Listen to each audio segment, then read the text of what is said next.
History remembers Rome as the empire of law, order, and unshakable discipline. But beneath its marble streets and triumphal arches, another Rome existed. A Rome of whispers, shadows, and forbidden gods. A Rome where the lines between devotion and desire blurred until they became indistinguishable. This hidden world thrived in secret groves, candlelit chambers, and temples locked to the uninitiated. Here, the air was heavy with wine, incense, and secrets too dangerous to survive the centuries.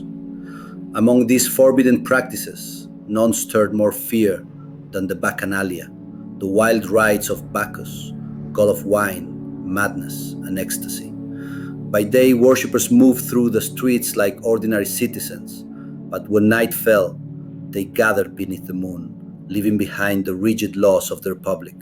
Silk robes were cast aside, torches painted shadows across stone altars.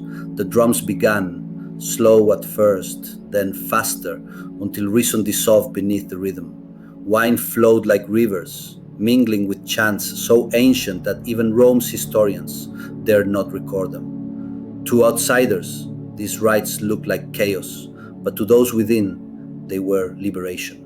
Here, slaves stood equal to senators, women spoke with the voices of goddesses, and through intoxication, frenzy, and the union of bodies, they believed they touched the divine itself. The Senate saw something else, a force it could not control. By 186 BCE, whispers of these gatherings had reached the highest offices of Rome. There were stories of secret alliances, oaths sworn in blood, and loyalties shifting from state to cult. Rumors claimed that entire households vanished into the night, following priests and priestesses who promised visions of eternity.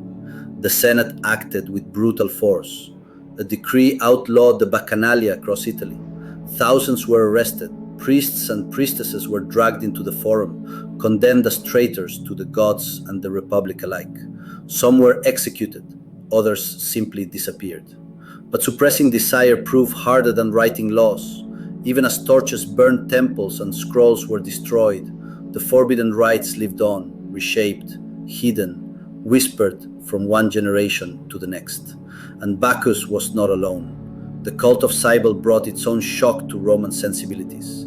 Her priests, the Galli, renounced their manhood entirely, performing acts of self-castration in a frenzy of devotion. To the conservative elite, this was more than scandal. It was sacrilege. Yet thousands still gathered to watch, believing the goddess of fertility could grant visions, healing, and power. And beyond Rome's borders, in the temples of Egypt, another mystery thrived. The worship of Isis offered promises no Roman law could suppress, the chance to cheat death itself. Her rituals of rebirth and salvation spread like wildfire, drawing both emperors and slaves into her shallowed halls. But behind the marble facades of Roman virtue, there were doors that only opened at night. Doors that hid whispers, music, and the sound of bodies moving as one. These were the Bacchanalia, forbidden festivals where men and women abandoned their names, their ranks, and even their gods. They drank until reality dissolved. They danced until they forgot who they were, and in that frenzy, under the moonlight, strangers became lovers, and lovers became something darker. At first, the Senate ignored them. Rome had always been a city of many gods and many desires. But then, rumors began to spread. Rumors of blood sacrifices, rumors of secret oaths that bound thousands to something stronger than the Republic itself. Rumors that in these shadowed gatherings, political enemies vanished and never returned. Imagine being a Roman senator, hearing that a cult of slaves, merchants, soldiers, even patricians could gather in complete secrecy, hundreds of them, sometimes thousands. No chains, no law, no control. For the men of power, it was more terrifying than war. And so, Rome declared war on its own gods. In 186 BC, the Senate passed a decree. let the Bacchanalia be destroyed. Temples were burned, altars smashed, priests and priestesses dragged into the forum and executed. Some were crucified, others vanished into the Tiber. The cult went underground. But the whispers never stopped. But while the official rites of Rome projected order and dignity, a different world thrived in the shadows. A world the Senate wished to erase from memory. Among the most feared were the Bacchanalia, secret celebrations of Bacchus, the god of wine and ecstasy. What began as small private rituals blossomed into vast underground gatherings. By night, hundreds gathered beneath torchlight in hidden groves or remote villas. Wine flowed without measure, masks concealed faces, and under the pounding of drums, worshippers surrendered themselves to frenzy, dancing, screaming, collapsing into trances as though possessed by the god himself. But the Bacchanalia were more than drunken revelry. Ancient writers whisper of oaths taken in the dark, of forbidden initiations where strangers became brothers and sisters, bound not by blood, but by shared secrecy. Men embraced men, women lay with women, and rank or status dissolved in the night's chaos. For a brief moment, all were equal, and to the Roman elite, this was intolerable. By 186 BCE, the Senate declared the Bacchanalia a threat to the Republic. Official records describe conspiracies, blackmail, and whispered talk of murder in the name of Bacchus. Whether these were truths or political exaggerations, the response was brutal. Temples were stormed, priests were executed, thousands vanished into prisons or graves. Yet, even as the state crushed one cult, others flourished. The mysteries of Isis arrived from Egypt, promising spiritual rebirth and secret knowledge. Her followers performed elaborate rites hidden from uninitiated eyes. Processions with veiled women, hypnotic chants, and the scent of incense heavy in the air. To the traditional Roman mind, these Eastern mysteries blurred the line between religion and seduction, between piety and sin. And then there was the cult of Cybele, where her priests, the Galli, offered their devotion through shocking acts of self-mutilation. In a frenzy, they castrated themselves, renouncing masculinity to embody the goddess's power. For conservative Romans, this was both horrifying and irresistible, a symbol of passion that defied the rigid order of Roman life. These were not harmless gatherings. They were movements that offered freedom, ecstasy, and belonging in a society obsessed with control. And that made them dangerous. But the harder Rome tried to silence them, the deeper their roots grew. Rome feared many things: rebellion, chaos, and above all, loss of control. To the Senate, the secret cults represented all three. The danger wasn't simply in what these rites celebrated, wine, lust, ecstasy, but in what they rejected, the authority of the state. Within Rome's walls, identity was fixed. You were defined by your class, your gender, your duty to the gods of the Republic. But step into a forbidden sanctuary, and those chains fell away. In the mysteries of Isis, slaves and senators knelt side by side, washed in sacred waters, reborn as equals under the gaze of an Egyptian goddess. In the rites of Bacchus, women, normally bound by Roman patriarchy, danced wildly beneath the moon, claiming desires long denied. Even in the cult of Cybele, men shattered Rome's ideals of masculinity, surrendering their bodies to the goddess in ways the Senate could neither understand nor tolerate. This was an invisible revolution, one hidden behind closed doors and veils of incense.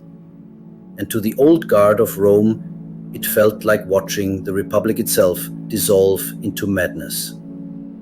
So the state fought back.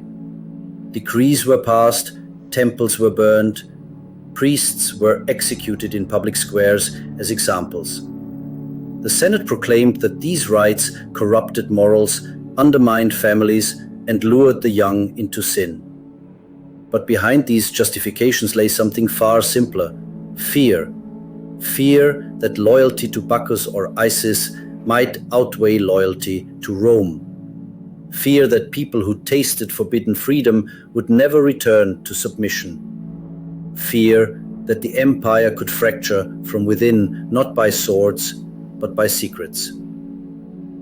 And yet, despite the crackdowns, the cults endured.